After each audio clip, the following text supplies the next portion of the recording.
बच्चों, कैसे हैं आप लोग। ज्ञान सी नवोदय कोचिंग के यूट्यूब प्लेटफॉर्म पे आपका एक बार फिर से स्वागत है। बच्चों, आज हम आपके लिए लेके आए हैं जवाहर नवोदय विद्यालय प्रवेश परीक्षा 2025 को 18 जनवरी को होने वाला सैंपल पेपर, जो कि सेम पेपर आपको देखने मिलेगा। इसी लेवल का पेपर आएगा, ना इससे ऊपर होगा ना इससे नीचे होगा। तो आप लोग यदि 18 जनवरी को आपका पेपर होने वाला है, आप पेपर देने वाले हैं, तो आप लोग तैयार हो जाइए और हमारे साथ में देखिए। आज लोग आपको same to same full pattern का पेपर आपको सामने मिलेगा। तो चलिए देखेंगे। सबसे पहले आपके पेपर में मानसिक योग्यता होगी। मानसिक योग्यता की आपके 40 प्रश्न होंगे। चलिए आप मेरे साथ में सॉल्व करने का प्रयास करेंगे, जो कि सेम प्रश्न आपको आएंगे। तो आप लोग OMR रखिए अपने पास में। और बच्चों, आपको इस प्रकार की OMR आपको वहाँ पे मिलेगी। यहाँ पे आप अपना रोल नंबर भरेंगे और यहाँ पे आप लोग जो प्रश्न पुस्तिका में क्रमांक दिया रहता उसको भरना है। यहाँ पे आप अपने नाम लिखेंगे और यहाँ पे आपके पिताजी का नाम लिखेंगे और यहाँ पे एक कोड दिए रहेंगे आपको एडमिट कार्ड में, उसको भरना है। उसके बाद आप जो आंसर लगाएंगे ABCD में से, इस प्रकार के OMR में आपको ABCD के आंसर लगाना है। तो आप लोग जो भी आते हैं आंसर, आप लोग इसमें जरूर भरें और उसके बाद में मेरे साथ में चेक करते जाएं। चलिए आप लोग टेस्ट मेरे साथ में सॉल्व करेंगे। पहला प्रश्न आपके लिए ये रहा। पेन कॉपी अपने पास में रखिए और हमारे साथ में सॉल्व करने का प्रयास कीजिए। और आपके जितने भी मार्क्स आएंगे आप हमें कमेंटों में बताइए। और हमसे यदि किसी प्रकार की मदद चाहते हैं तो वो भी आप हमें कमेंटों में बता सकते हैं। एक बार हम आपसे रिक्वेस्ट कर रहे हैं, यदि आप हमारे चैनल को पहली बार देख रहे हैं तो इसको एक बार सब्सक्राइब जरूर कर लें और उसके बाद में हमारे साथ में टेस्ट करने का प्रयास करें। चलिए शुरू करते हैं टेस्ट। बच्चों, ये आकृति आपके सामने है। इसमें आपको सबसे पहले दर्पण आकृति दी गई है। तो आपको इसमें दर्पण प्रतिबिंब बताना है कि इस आकृति का दर्पण प्रतिबिंब क्या बनेगा। तो आप यहाँ पे देखेंगे, इसका D तो पक्का नहीं आएगा और C भी नहीं आएगा। यहाँ पे 3-3 रेखाएं चाहिए थी। तो आप लोग देखेंगे इसमें क्या अलग है। 3-3 रेखाएं इस दोनों में है।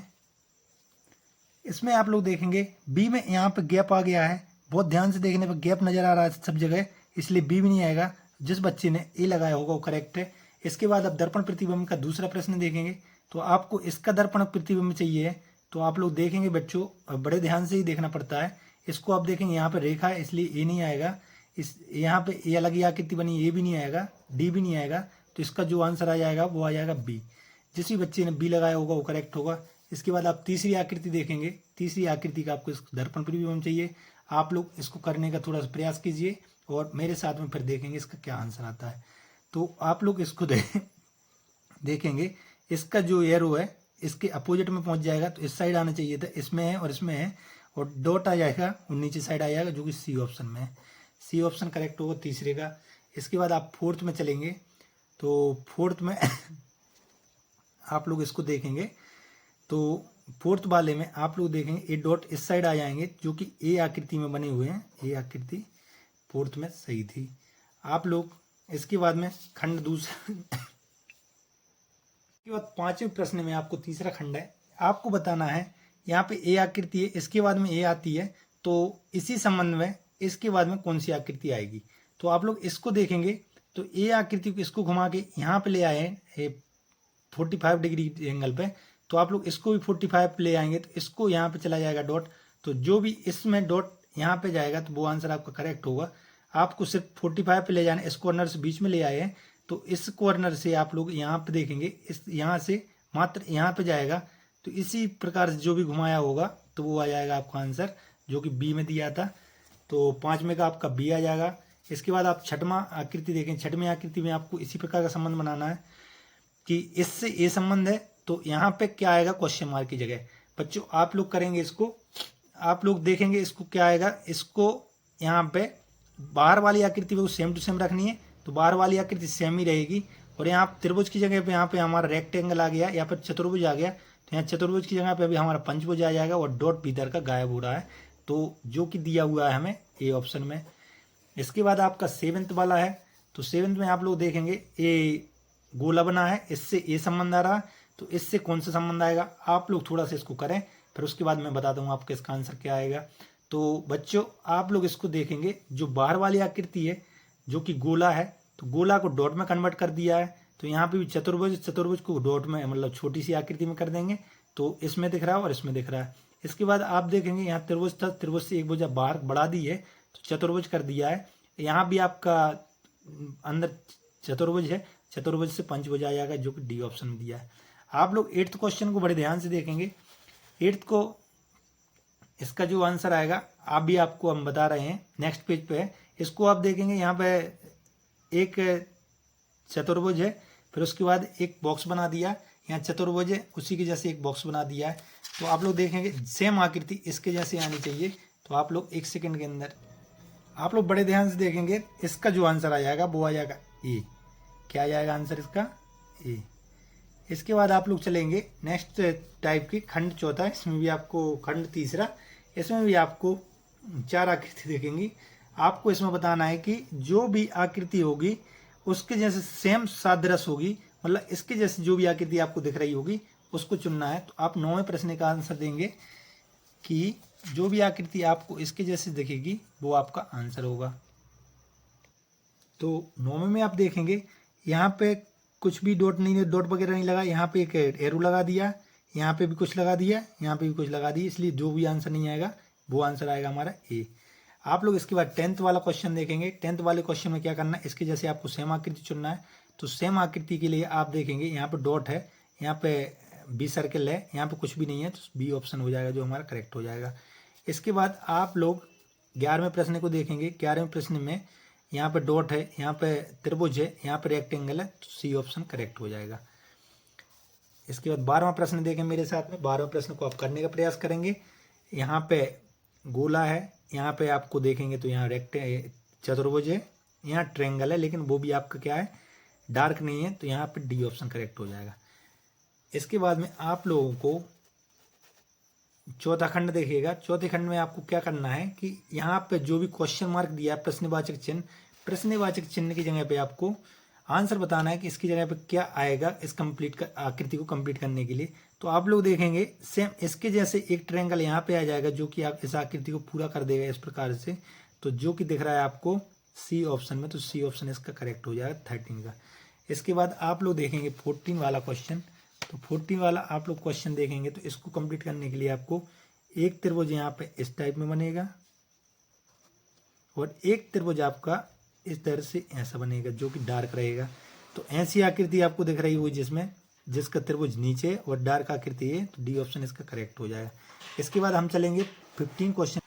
15वें क्वेश्चन को आप देखेंगे, यहाँ पे आपको एक आकृति इससे इधर से ऐसी बनाएंगे और इधर से आप लोग ऐसा देखेंगे ऐसा, और यहाँ से आपकी आकृति पूरी करने के लिए आपको यहाँ से जैसी बनाई होगी वैसे ही आपकी यहाँ बनेगी। तो आपकी यहाँ से इस टाइप में मिल जाएगा और इतना वाला भाग, इतना भाग यहाँ पे डार्क हो जाएगा जो कि आपको देखेगा यहाँ पे। आप लोग इसको देखेंगे तो यहाँ पे आपके इसके हिसाब से आ जाएगा आपका, इसमें कोई भी आंसर नहीं आएगा, लेकिन यहाँ पे आपका ए नहीं आता तो ए ऑप्शन इसका आ जाता। इसके बाद 16 क्वेश्चन को देखेंगे आप लोग। तो 16 क्वेश्चन को कंप्लीट करने के लिए आपको बताना कि इसकी जगह पर क्या आएगा। तो इसको आप कंप्लीट करोगे तो ए वाला भाग, जो ए वाली आकृति आप इसमें सेट कराओगे तो ए वाली आकृति सेट हो जाएगी। चलिए, इसके बाद आपका आता है 5वां खंड। 5वें खंड में आपको बताना है कि ए आकृति किस आकृति में आपकी छुपी है। तो 17 से लेके 20 तक आपके प्रश्न हैं छिपी हुई आकृति के। तो आपको देखना 17वें प्रश्न में इस ए आकृति किस आकृति में छुपी हुई है। तो आप लोग बड़े ध्यान से देखोगे तो ए आकृति सेम आकृति आपको ए में दिख जाएगी, क्योंकि ए वाले आकृति में ए छिपी हुई आकृति आपको दिख जाएगी। इसके बाद चलेंगे आप 18वें प्रश्न को। इसको बड़े ध्यान से आप देखेंगे तो आपको देखना है ए आकृति किस आकृति में आपको छुपी देख नजर आ रही है। तो आप लोग देखेंगे इसमें सी और डी तो पक्का नहीं आ रहा, इसमें और इसमें होगा विचार। तो आपको चाहिए इस प्रकार से, लेकिन इसकी आप रेखा देखोगे तो बहुत छोटी, ए वाली लाइन देखोगे छोटी है, इसलिए इसका आंसर आ जाएगा बी। इसके बाद आप चलेंगे 19 क्वेश्चन की तरफ। 19 क्वेश्चन में आपको देखना है कि ए आकृति किस आकृति में छुपी हुई है। तो आप लोग बड़े ध्यान से देखोगे, ए तो पक्का नहीं है, बी भी नहीं है, क्योंकि यहाँ पे आप देखो इसकी लंबाई चौड़ाई बहुत ज़्यादा है, इसलिए सी ऑप्शन इसका करेक्ट हो जाएगा। बच्चों, मेरे साथ आप लोगों को एंड तक इस वीडियो को जरूर देखना है, क्योंकि इसमें अभी आगे आपकी गणित आएगी, किस प्रकार की आपकी गणित आती है उसको भी मैं सॉल्व करके बताऊँगा। इसके बाद आपके हिंदी के जो गद्यांश आते हैं उसको भी मैं सॉल्व करके बताऊँगा। तो आप लोग 20वें प्रश्न को देखेंगे 20वें प्रश्न में आप लोग देखेंगे किस प्रकार से इस पर छुपी हुई आकृति नजर आ रही है। तो ए वाले में बिल्कुल नहीं है, सी भी नहीं है, डी भी नहीं है, तो इसका आंसर आ जाएगा जो बी आ जाएगा। इसके बाद आप देखते हैं छठवें खंड में आपको क्या करना है। तो आप लोगों को छठवें खंड में जो करना है बेटा, वो 21 से लेकर 24 तक आपको इन भागों में जो कटी हुए टुकड़ों से बने उत्तराकृति को चुनिए। ऐसे बताना जो ए वाले जो खंड दिए हैं वो आपको इनमें इनसे मिलके ए बनी हो। तो आप लोग बड़े ध्यान से देखेंगे 21वां प्रश्न। तो आपको यहाँ पे नजर आ जाएगा एक ट्रायंगल चाहिए और यहाँ पे एक आकृति ये चाहिए जो कि आपको सी ऑप्शन में नजर आ रही है। इसके बाद आप डी ऑप्शन में चलेंगे, 21वां प्रश्न पे चलेंगे। तो 21वां प्रश्न आप लोग देखेंगे तो इसका आंसर आपके सामने होगा। यहाँ पे एक छोटा सा त्रिभुज है और एक यहाँ पे समबाहु त्रिभुज है। तो यहाँ पे समबाहु त्रिभुज को आप देखने का प्रयास करेंगे तो एक त्रिभुज आपको यहाँ पे नजर आ जाएगा और इसके बाद में इसके ऊपर जो हिस्सा जुड़ा हुआ है ए वाला हिस्सा है, तो बी ऑप्शन इसका करेक्ट हो जाएगा। इसके बाद आप चलेंगे 23वें प्रश्न की तरफ। 23वें प्रश्न आपके सामने, 23वें प्रश्न आप देखोगे यहाँ पे एक चाहिए आपको चतुर्भुज और चतुर्भुज से जुड़ने वाली आकृति चाहिए आपको एक त्रिभुज। तो चतुर्भुज आप देखोगे तो यहाँ पे चतुर्भुज है और यहाँ पे एक त्रिभुज भी जुड़ा हुआ है। ए तो पक्का नहीं है, ए भी नहीं है और ए भी नहीं है। तो यहाँ पे जो आंसर आ जाएगा आपका सी आंसर आ जाएगा। फिर आपको चाहिए इस आकृति में कौन सी आकृति सेट लग रही है आपको। तो एक त्रिभुज में ए आकृति सेट हो जाएगी जो कि आपको दिख रही है सी ऑप्शन में। सी ऑप्शन इसका करेक्ट होगा। इसके बाद आप चलेंगे 7th वाले टाइप पे। तो 7वीं वाले टाइप में आप देखेंगे किस 7वां भाग बेटा आप देखोगे तो 7वें भाग में आपको चाहिए यहाँ पे कागज को मोड़कर बनाई गई आकृति। तो उसको खोलेंगे तो क्या बनेगा। तो आप लोग इसको देखेंगे, इसको एक बार यहाँ से मोड़ा, फिर एक बार यहाँ से मोड़ा, फिर इसको यहाँ से काट दिया। तो इसको वापस खोलने पे आप लोग देखेंगे एक यहाँ पे ऐसा बन जाएगा और सेम आकृति आपकी यहाँ बनेगी। तो जो भी आपको इसमें दिख रहा है वो आपका आंसर हो जाता है। ये ऑप्शन इसका करेक्ट हो जाएगा। इसके बाद आप देखेंगे 26वां प्रश्न। 26वें प्रश्न में एक बार यहाँ से मोड़ा, एक बार और मोड़ दिया, फिर उसके बाद यहाँ पर काट दिया। तो इसको आप वापस खोलेंगे तो यहाँ पे ऐसी आकृति निर्माण हो जाएगी तो जो कि ये गोला बन जाएगा और गोला आपको ए ऑप्शन में दिख रहा है। इसके बाद आप चलेंगे 27वें प्रश्न की तरफ। आप देखेंगे यहाँ पे कि आपका एक बार यहाँ मोड़ा, ए मोड़ा, उसके बाद आपने यहाँ पे ऐसा ऐसा काट दिया तो सेम आकृति यहाँ पे ऊपर भी बन जाएगी और सेम आकृति आपकी नीचे भी बन जाएगी, सॉरी इस साइड भी बन जाएगी। तो आप लोग इसको काटेंगे तो ए तो पक्का नहीं है, ए भी नहीं है, ए भी नहीं है, तो सी ऑप्शन करेक्ट हो जाएगा। इसके बाद आप चलते हैं 28वें प्रश्न की तरफ। इसको आप लोग देखेंगे यहाँ पे इस प्रकार से काट दिया है तो यहाँ पे सॉरी यहाँ पे आपका ऐसी आकृति निर्मित हो जाएगी और सेम आकृति ऊपर हो जाएगी जो कि आपकी है डी ऑप्शन में। तो डी ऑप्शन इसका करेक्ट आंसर हो जाएगा। इसके बाद चलते हैं आप 8th टाइप में। तो 8th टाइप में आपको क्या करना है, इसको आप ध्यान से देखना 29वां से लेके 32वां प्रश्न आपका जो होंगे 8th चौथे प्रकार के स्थान पे आपको बताना है कि इस स्थान पे क्या आएगा। इससे ऐसी बनी और इसके बाद में ऐसी बनी तो ऐसा क्या आएगा। इस प्रकार के सेम प्रश्न आपको नवोदय के पेपर में देखने मिलेंगे जरूर। तो इनको करना मेरे साथ में सीख लें कैसे करते हैं। तो इसको आप देखेंगे, इसको इधर ले गए, फिर उसके बाद में इधर ले गए और इसके बाद में अपन लोग इधर ले जाएंगे। तो इधर जो भी बीच में यहाँ पे सी दिखेगा वो आपका आंसर बन सकता है, उसको भी देख लेंगे। तो यहाँ पे सी यहाँ दिख रहा है, इसके अलावा कहीं नहीं दिख रहा है। इसको क्रॉस को देखते हैं, क्रॉस को यहाँ ले गए, फिर इसके बाद में इधर लाए, क्रॉस चाहिए हमें इधर, तो जो कि ए ऑप्शन में हमें दिख रहा है साफ साफ। आप लोग इसके बाद में देखते हैं क्या आंसर आएगा, नेक्स्ट क्या होगा। 30वां प्रश्न आप देखेंगे। 30वां प्रश्न जो आपका है ए डॉट एक गोला इधर आ गया, फिर उसके बाद गोला इधर आ गया, फिर गोला इधर आना चाहिए। तो जिसमें भी गोला नीचे साइड देखेगा वो आपका आंसर बन सकता है, जो कि बी में दिख रहा है, इसके अलावा कोई नहीं दिख रहा। ये प्लस का चिन्ह यहाँ पे है तो प्लस का चिन्ह सेम टू सेम रहेगा और ये वापस यहाँ पहुँच रहा है तो वापस यहाँ पहुँच जाएगा। तो बी ऑप्शन इसका करेक्ट हो जाए। इसको आप देखेंगे 30वां प्रश्न क्या हो रहा है, ये यहाँ से यहाँ पहुँच गया एरो, फिर यहाँ से नीचे साइड इधर था, इधर से आपका एरो इधर पहुँच गया और इधर से आपका एरो इधर पहुँच गया। तो अब की में एरो जिसमें इधर बनेगा इधर, सेम इधर, तो वो आपका आंसर हो जाएगा।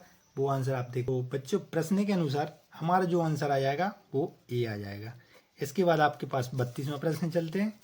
32वां प्रश्न आप देखेंगे यहाँ पे एक एरो यहाँ से यहाँ है, इसको वापस यहाँ मोड़ दिया और एक डंडी बढ़ गई, और इसको आपने वापस मोड़ दिया, इसको बाद में यहाँ इस डायरेक्शन में आएगा, जो कि आपका ए बिल्कुल नहीं है, ये है, ये है, ये है। यहाँ पे आप लाइन देखेंगे, एक लाइन है, 2 लाइन आ गई, 3 लाइन आ गई, 4 लाइन जिसमें भी होंगे वो आपका करेक्ट आंसर होगा, जो कि सी है। आप लोग इसके बाद चलेंगे 9वें प्रकार में। 9वें प्रकार में आपको क्या करना है, आप लोग इसको बड़े ध्यान से पढ़ेंगे। 9वें प्रकार में आपको चाहिए कि यहाँ पे आपको यहाँ से दूसरा भाग चाहिए जो कि समस्या आकृति में सेट हो जाए। तो आप लोग इसको बड़े ध्यान से देखेंगे। 33वां, 34वां, 35, 36 में आप लोग देखेंगे 33 में ऐसी आकृति चाहिए जो इसमें सेट हो जाए, जो कि बी बिल्कुल नहीं लग रही, सी बिल्कुल नहीं लग रही, डी भी नहीं लग रही, क्योंकि यहाँ पे गैप बहुत ज़्यादा है, इसलिए इसका आंसर आ जाएगा, जो आ जाएगा ए। इसके बाद बच्चों आप लोग देखेंगे 34वां प्रश्न। 34वां प्रश्न में आपको चाहिए कि ऐसा भाग चाहिए जो कि इसमें सेट हो जाए। तो ऐसा आपको साफ साफ नज़र आ रहा है, इसको ज़्यादा ढूंढने की ज़रूरत नहीं है कि ए ऑप्शन इसका करेक्ट हो जाएगा। आप लोग चलेंगे अब 35वां प्रश्न। 35वां प्रश्न में आपको देखेंगे, इसको कंप्लीट करने के लिए हमें एक आकृति चाहिए जो कि हमको ए बिल्कुल नहीं है, बी भी नहीं है, सी भी नहीं है, तो डी ऑप्शन करेक्ट है इसका। आप लोग यहाँ पे देखना, यहाँ पे एक आकृति चाहिए जो कि इसमें बिल्कुल सेट हो जाए। तो इसमें आपकी कौन सी आकृति आ जाएगी, तो आप लोग ए को देखेंगे, इसके जैसा ही है, तो ये बिल्कुल भी नहीं है, बी भी नहीं है, सी वाली आकृति बिल्कुल आप देखेंगे इसमें बिल्कुल सेट हो जाएगी, इसलिए सी ऑप्शन करेक्ट है। इसके बाद आपकी आकृतियों का, रेखा खंडों का या रेखा चित्रों का आखिरी प्रकार है जो कि 10वां प्रकार है। आपको इसमें देखना है कि डिफरेंस आकृति या डिफरेंट आकृति कौन सी है। आपको इसमें देखना है कि इन सभी में 4 प्रकार में अलग कौन सी आकृति आ रही है। तो आप लोग इसमें देखेंगे साफ साफ नजर आ रहा है बेटा, इन सब में बाहर डंडी लगी हुई है और इसमें अंदर लगी है, इसलिए ए वाला उत्तर बिल्कुल गलत हो जाएगा, मतलब खुद सही हो जाएगा, 37 का ए। इसमें आप लोग देखेंगे 38वां प्रश्न है। 38वें प्रश्न में आपको देखेंगे तो यहाँ पे एक हिस्सा है, यहाँ पे कॉर्नर पे जुड़ा, इसमें भी कॉर्नर पे जुड़ा, इसमें भी, इसमें बट सेंटर से जुड़ा हुआ है, इसलिए 38 का ए हो जाएगा। इसके बाद 39वां प्रश्न देखेंगे। 39वें प्रश्न में भी साफ साफ नजर आ रहा है, ए बाहर जुड़ा हुआ है, ए बाहर जुड़ा हुआ है, ए भी बाहर जुड़ा हुआ है, इसलिए सी ऑप्शन इसका करेक्ट हो जाएगा। इसके बाद आप 40वां प्रश्न देखना है। 40वां प्रश्न आपके सामने है। इसमें देखेंगे आप एक रेखा बाहर है, एक अंदर है, एक बाहर है, एक अंदर है, एक बाहर एक अंदर है, इसमें दोनों रेखाएं बाहर है, इसलिए डी ऑप्शन करेक्ट हो जाएगा। अब बेटा 40 प्रश्न आपके रेखा चित्रों के आते हैं जो कि मानसिक योग्यता कहलाती है। इसके बाद आपकी आती है गणित। तो गणित के आएंगे आपके सामने 20 प्रश्न। 20 प्रश्न को आप देखेंगे किस प्रकार से करते हैं। प्रश्न है हमारा संख्या 7, 6, 5, 4, 3, 2, 8 में सैकड़े का स्थानीय मान होगा। तो इकाई, दहाई, सैकड़ा, सैकड़े में यहाँ पे 3 है, तो 3 का स्थानीय मान होगा 3 लिख के उसके बाद हम 1 2 2 जीरो लगा देंगे। तो इसका पहले का आंसर हो जाएगा हमारा जो 300। तो 300 जिस भी आंसर में वो हमारा सही आंसर हो जाएगा, जो कि दिया था हमें ए ऑप्शन में।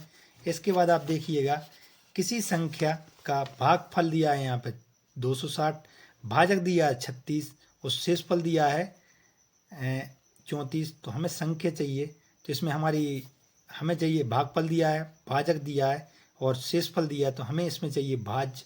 तो दूसरे प्रश्न में हमें चाहिए भाज्य। तो भाज्य का जो फॉर्मूला होता है वो होता है भाज्य बराबर होता है हमारा, थोड़ा सा इसको ऊपर कीजिएगा, भाज्य बराबर होता है भाजक गुणित भागफल देन शेषफल। तो इसमें सिर्फ हमें वैल्यू रखनी है। वैल्यू हमारा भाजक दिया है यहाँ पे 36 और भागफल दिया है 260, शेष दिया है 34। इसको करेंगे हमारा आंसर आ जाएगा। इसको आप करेंगे, इसका इसमें गुणा करना है तो 0 का गुणा किसी में करेंगे 0 0 हो जाता है। इसका आप 6 का गुणा करेंगे 6 36 कैरी 3 6 3 18 और 3 21। यहाँ पर फिर से गुणा करेंगे 2 का तो 36 दूनी होते हैं 72। इसको आप जोड़ेंगे तो 0 6 2 और 1 होते 3 और 7 और 2 होते 9।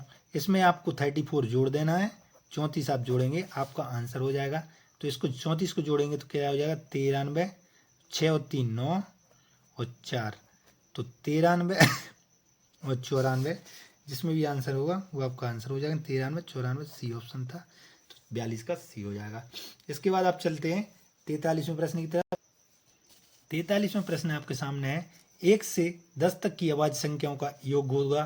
तो 1 से 10 तक की पहले हम अभाज्य संख्या देखेंगे। पहली अभाज्य संख्या होती है 2, इसके बाद 3, उसके बाद 5, उसके बाद होती है 7 और इसके बाद कोई नहीं होती। तो इनको आपको जोड़ना है 2 3 5 और 5 और 5 10, 10 और 7 17। तो हमारा जो योगफल हो जाएगा वो हो जाएगा 17 और 17 जो भी आपको आंसर दिखेगा वो आप टिक कर देंगे 17। इसके बाद 44वां प्रश्न देखेंगे, 100 के गुणनखंड चाहिए। तो 100 के गुणनखंड हमें चाहिए तो अभाज्य गुणनखंड ही चाहिए। तो अभाज्य गुणनखंड निकालने की विधि होती है, इसको आप देखेंगे। अभाज्य गुणनखंड निकालने की विधि होगी, हम गुणनखंड निकालते इस प्रकार से। यदि आपसे नहीं आता तो इसको जरूर सीख ले। सबसे छोटे अभाज्य संख्या है 2, तो 2 का आप 100 में भाग देंगे तो कितना आ जाएगा 50, फिर 50 और इसके बाद फिर से 2 का भाग देंगे तो यहाँ पे हो जाएगा 25 और फिर अपन यहाँ पे 5 का भाग देंगे तो 5 25। तो हमारे जो अभाज्य गुणनखंड आ जाएंगे 2 गुणित 2 गुणित 5 गुणित 5। तो जो भी इसमें आंसर आपको दिखेगा वो उसको आप टिक कर देंगे, जो कि हमें दिख रहा है सी ऑप्शन में।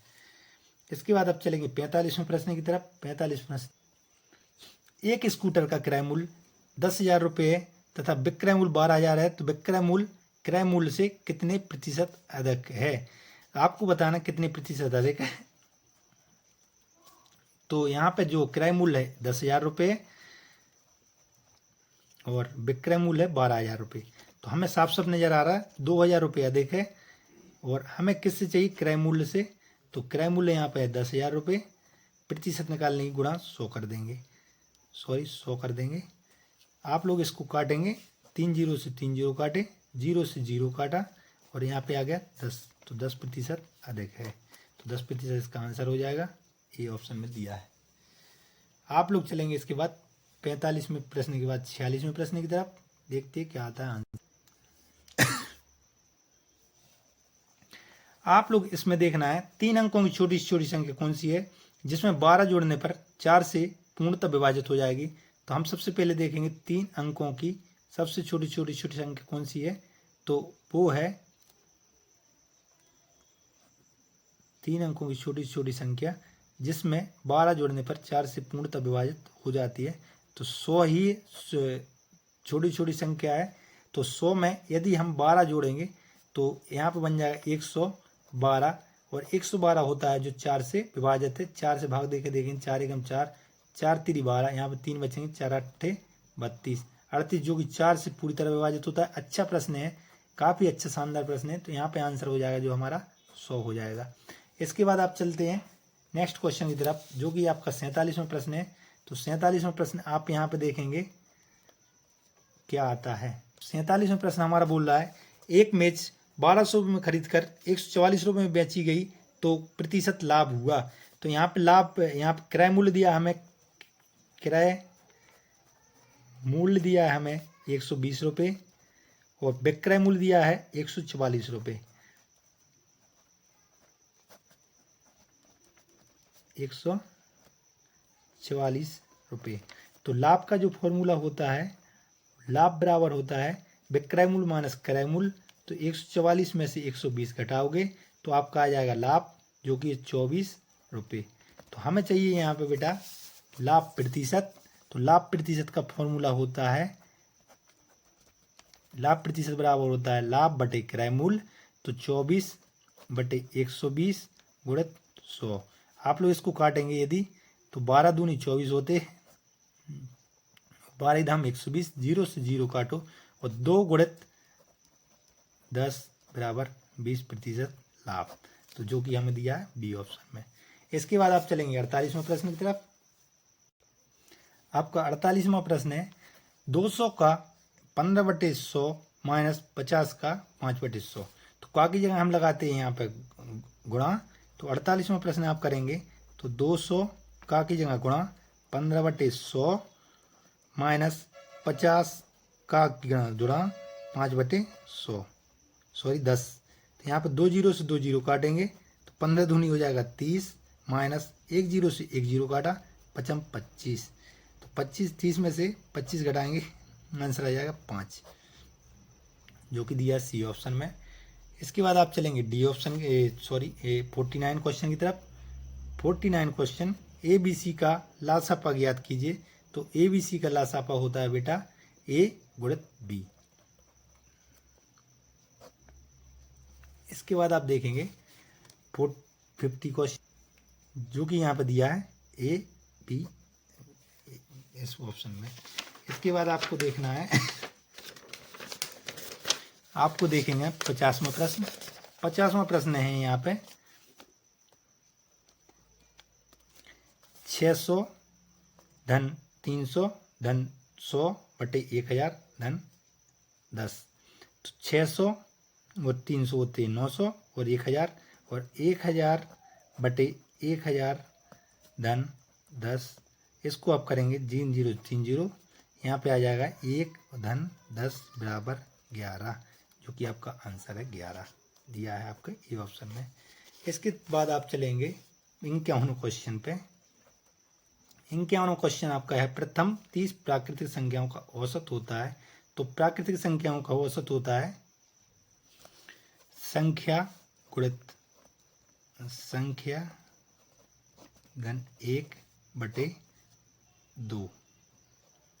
तो आप लोग इसको करेंगे तो यहाँ पर संख्या हमको दी है 30 गुणित इसको करेंगे 30 धन 1/2।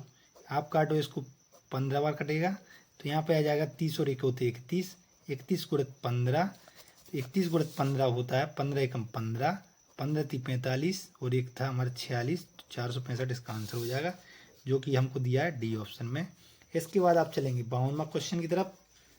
52वां प्रश्न है जो आपका है एक रेलगाड़ी 200 मीटर की दूरी 15 सेकंड में पार कर देती है। तो रेलगाड़ी की चाल चाहिए, तो आपकी चाल होती है जो 52वां प्रश्न है चाल होती है जो होती है दूरी बटे समय, और दूरी है यहाँ पे आपकी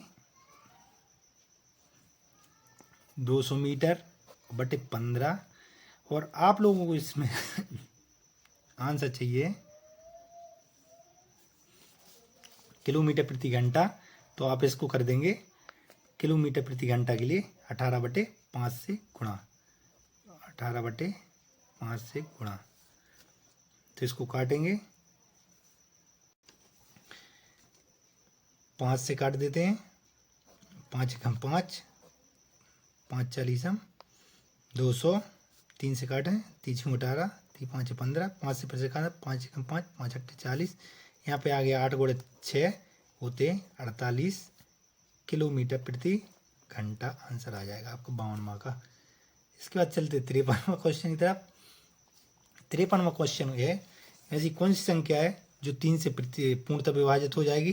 तो आप लोग इसके अंकों का योग कर लें, जो भी अंक 3 से अंकों का योग 3 से विभाजित होगा वह संख्या 3 से विभाजित हो जाती है, जो कि है 8 और 4 12, 12 और 9 21, 21 और 6 2106 होते 27, 27 और 5 होते हैं 32, ये नहीं है, इसको काटें 8 और 4 12, 12 और 9 होते हैं 21, 21 और 27, 27 और 3 30, ये संख्या पूर्णतः विभाजित है 3 से।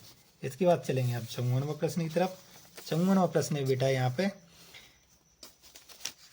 30 मीटर लंबे और 20 मीटर चौड़े खेत के अंदर की ओर 2 मीटर चौड़ा रास्ता बनता है।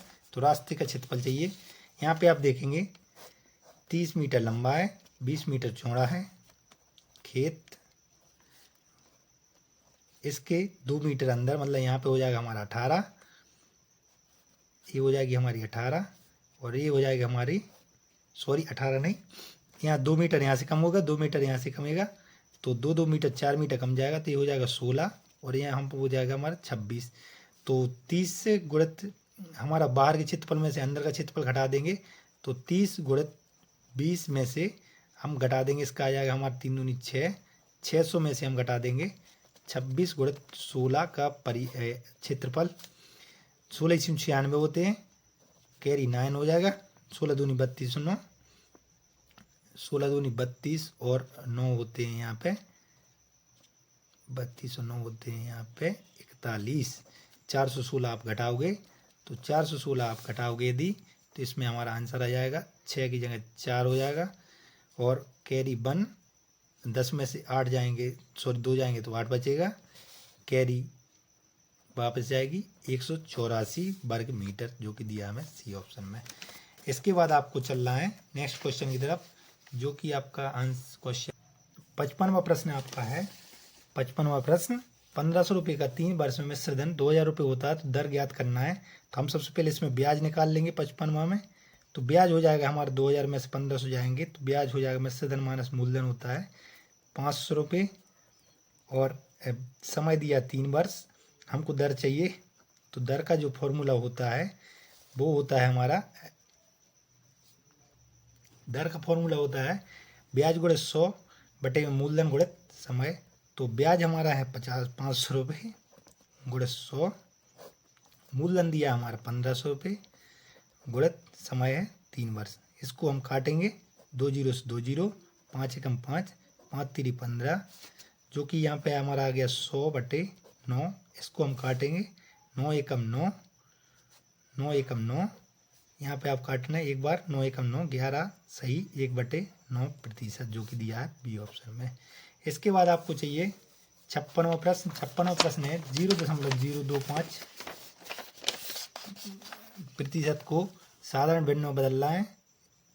इसको आप लोग करेंगे तो ऐसा आ जाएगा। तो सबसे पहले हम तो इसको नॉर्मल भिन्न में बदलेंगे, आप लोग इसको करना 56वां प्रश्न डाल के। तो 0.0025 0.0025 इतना नहीं है, 0.025 ही लिखा है, प्रतिशत को बदलना है। तो इसको आप बदलने के लिए करेंगे 0.025 को 25 बटे 25 बटे 1 2 3 1000 गुणित प्रतिशत का 1/100। आप इसको काटेंगे 25 एकम 25 और 25 चौके 100, इसका आ जाएगा मान 1/4000। तो 1/4000 जो भी आपको ऑप्शन दिया वो आपका करेक्ट आंसर हो जाएगा, जो कि दिया ए में। इसके बाद आप देखेंगे घन के पृष्ठों की संख्या होती है। तो घन के पृष्ठ होते हैं जो वो होते हैं आपके 6। कितने होते हैं ये आपको याद होना चाहिए, पता होना चाहिए। जैसे कोई बॉक्स होगा तो उसके जो बॉक्स होगा उसके पृष्ठ होते हैं वो होते हैं 6। इसका आंसर आपका गया 6। इसके बाद आप चलेंगे नेक्स्ट क्वेश्चन की तरफ। नेक्स्ट क्वेश्चन हमारा 58वां क्वेश्चन, 3 अंकों की बड़ी से बड़ी संख्या बताएं जो कि 9 से पूर्णतः विभाजित है। तो बड़ी से बड़ी संख्या 3 अंकों की होती है 9000, जो कि खुद 9 से विभाजित है। तो इसका आंसर डायरेक्ट में यही हो जाएगा। और आपका 58वां प्रश्न है 0.033 भागित 0.0020। इसको आपको काटना है। तो आप इसको बना लेंगे 33 बटे 1 2 3 जीरो है तो 3 जीरो आ गए। इसको आप लिखेंगे 20 बटे 1 2 3 4 5 जीरो तो 5 जीरो आ जाएंगे। इसको आप करेंगे 1 2 3 4 5 जीरो आ जाएंगे। इसको आप करेंगे सॉल्व तो आपका जो आंसर आ जाएगा, आप लोग इसको सॉल्व करने पे आ जाएगा 3 जीरो से 3 जीरो काटेंगे, 1 जीरो से 1 जीरो काटेंगे तो 2। इसको आप कर सकते हैं 2 एकम 2, 2 पंचे 10। आप करेंगे यहाँ पे 33 गुणित 5, इसका मान आता है 5 तिरी 15 और यहाँ पे आ जाएगा 5 तिरी 15 और 1 16 165, जो कि दिया हमारे बी ऑप्शन में। अब लास्ट क्वेश्चन है 3 डेकाग्राम बराबर होते कितने सेंटीग्राम। तो आपको पता होना चाहिए कि 1 डेकाग्राम में कितने सेंटीग्राम होते हैं। तो बच्चों 1 डेक का ग्राम बराबर होते हैं 1000 सेंटीग्राम। 1000 सेंटीग्राम। तो यहाँ पर 3 डेकाग्राम हो जाएगा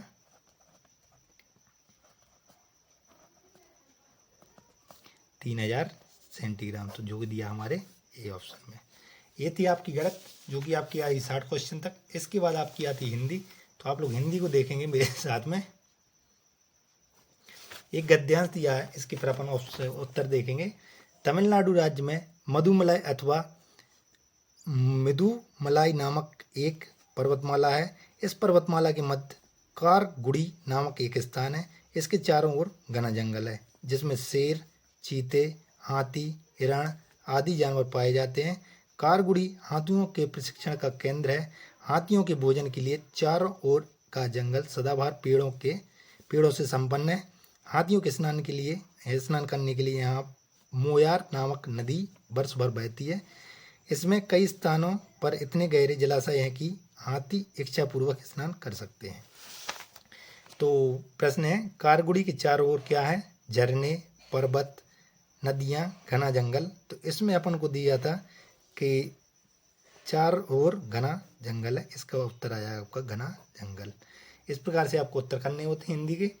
यहाँ वर्ष भर बहती हैं मोयार नदी, नर्मदा नदी, यमुना नदी, गंगा नदी। तो इसमें दिया है वर्ष भर मोयार नदी बहती है। ये ऑप्शन करेक्ट है। इसमें कई स्थानों पर इतने गहरे जलाशय हैं। उपरोक्त वाक्य में इसमें शब्द किसके लिए प्रयुक्त किया गया है? तो ये इसमें दिया गया है हाथी के लिए, कारगुड़ी के लिए, मोयार नदी के लिए, मधुमलाई पर्वतमाला के लिए। तो ये किया गया है मधुमलाई पर्वतमाला के लिए। मधुमलाई पर्वतमाला कहाँ है? तमिलनाडु में, उत्तर प्रदेश में, गुजरात में, केरल में। तो इसका उत्तर आपको पता है तमिलनाडु राज्य में है। हाथियों के प्रशिक्षण केंद्र कहाँ है? सूरत में, हिंदवाड़ा में, हरिद्वार में, कारगुड़ी में। तो कारगुड़ी यहाँ पर दिया गया था। कारगुड़ी हाथियों के प्रशिक्षण का केंद्र है। चलिए, चेतन महाप्रभु वैष्णव मत के प्रवर्तक थे। इनके बचपन का नाम निमाई मिश्र था। ये बहुत ही विद्वान व शास्त्रों का प्रकांड पंडित थे। 24 वर्ष की आयु में ही इन्होंने संन्यास धारण कर लिया था।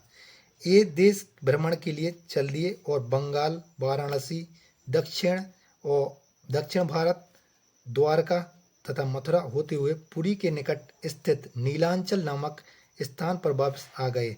यहाँ इन्होंने वैष्णव मत का परिवर्तन किया। ये ईश्वर भक्ति, कृष्णा के प्रति एकनिष्ठ सच्चे प्रेम को सर्वोपरि मानते थे।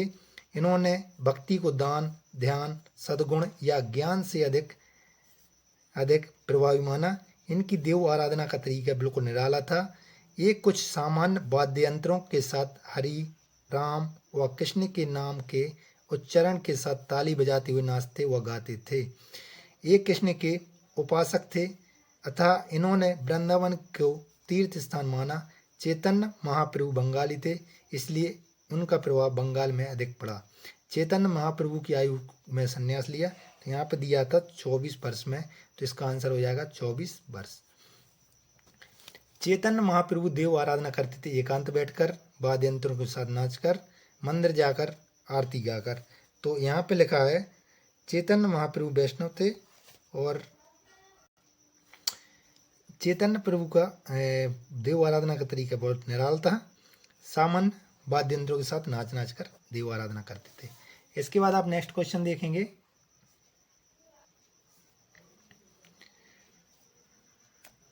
नेक्स्ट क्वेश्चन है,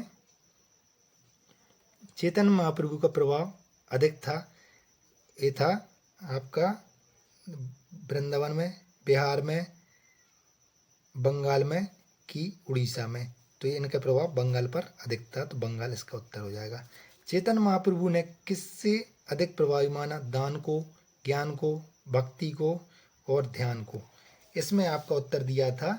आप लोग बताएंगे इसका उत्तर क्या आएगा, किसको अधिक प्रभावी माना?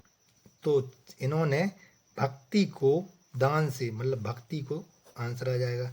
चैतन्य महाप्रभु ने सर्वोपरि माना भक्ति को। तो इसका भी आंसर भक्ति आ जाएगा। चलिए नेक्स्ट क्वेश्चन आपके पास ना, नेक्स्ट गद्यांश आपके पास रहेगा तीसरा अनुच्छेद, इसको पढ़ के आप उत्तर देंगे। आजकल जमीन को उपजाऊ बनाने के लिए दुनिया भर में रासायनिक खादों का बहुत उपयोग किया जा रहा है। अनेक विकसित देशों जैसे अमेरिका, रूस आदि में तो इन खादों का प्रयोग बहुत पहले से हो रहा है। इन देशों में रासायनिक खादों का अत्यधिक प्रयोग के बुरे परिणाम सामने आने लगे हैं। भारत में भी अब इनका प्रयोग बढ़ता जा रहा है। अनेक वैज्ञानिकों ने इस बारे में चेतावनी दी है, अतः इन खादों का प्रयोग कम करना चाहिए। इन खादों से मिट्टी का उपजाऊपन नहीं बढ़ता। ये खादें केवल कुछ समय के लिए मिट्टी को उत्तेजित करके फसल की पैदावार बढ़ा देती है। निरंतर प्रयोग से ये मिट्टी की दशा को खराब करके उसे अनुपजाऊ बना देती हैं। इनके दूषित प्रभाव से खेती के लिए अत्यंत आवश्यक माने जाने वाले मित्र जीव जंतु व कार्बनिक पदार्थ का नाश हो जाता है। कुल मिलाकर ये रासायनिक खाद लंबे समय के बाद खेती के लिए हानिकारक सिद्ध होते हैं। रासायनिक खादों की तारीफ में जो बड़ी बड़ी बातें कही जाती हैं, उनके पीछे इन खादों के कारखानों के मालिक की अपनी माल की बिक्री बढ़ाने की चिंता के अतिरिक्त कुछ नहीं है। खेत की मिट्टी को इन रासायनिक खादों का प्रयोग से लाभ होता है या हानि, इस बात से वे मालिक एकदम लापरवाह होते हैं। आपके पास में 5 प्रश्न हैं, 5 प्रश्न के इसके उत्तर देंगे और बताएं क्या इसका आंसर आता है। रासायनिक खाद मिट्टी की दशा को खराब करके उसे खालिश क्या करते हैं? फसलों की जड़ों को नुकसान पहुंचाते हैं, बेकार बना देते हैं, अनउपजाऊ बना देते हैं और खेत की मिट्टी को रासायनिक बना देते हैं। तो इसका उत्तर होगा जो सी होगा। नेक्स्ट क्वेश्चन देखें 72वां। कौन सा विकसित देश बहुत पहले से रासायनिक खादों का उपयोग करता है? तो इसका उत्तर है जापान, अफ्रीका, अमेरिका, भारत। तो इसका उत्तर हमें इसके अनुसार देना है, तो वो आएगा अमेरिका। इसके बाद 73वां प्रश्न है, आजकल जमीन को उपजाऊ बनाने के लिए क्या किया जाता है? रासायनिक खादों का प्रयोग किया जा रहा है, सिंचाई के बाद पानी का प्रबंध किया जा रहा है, अच्छी गोबर की खाद का प्रयोग किया जा रहा है, नए नए बीज बोए जा रहे हैं। तो इसमें है रासायनिक खादों का प्रयोग किया जा रहा है। किस प्रकार की खादों का उपयोग कम करना चाहिए? रासायनिक खाद, गोबर की खाद, बायो खाद, इनमें से कोई नहीं। तो इसका उत्तर भी रासायनिक खाद है। रासायनिक खादों को दूषित प्रभाव से क्या होता है? खेत के लिए आवश्यक मित्र जीव जंतु नष्ट हो जाते हैं, मिट्टी प्रदूषित होती है, फसलें बेकार हो जाती हैं। उपरोक्त में से कोई नहीं। तो इसका उत्तर है ए, खेतों के लिए आवश्यक मित्र जीव जंतु नष्ट हो जाते हैं। अब आपके पास है लास्ट और अंतिम गद्यांश। एक वन में एक राहत था, उसमें बहुत सारे मेंढक रहा करते थे। उन मेंढकों के मुखिया का नाम गंगदत्त था। एक बार गंगदत्त राहत से पानी निकालने वाली टिंडों की माला में बैठकर कुएं से बाहर आया।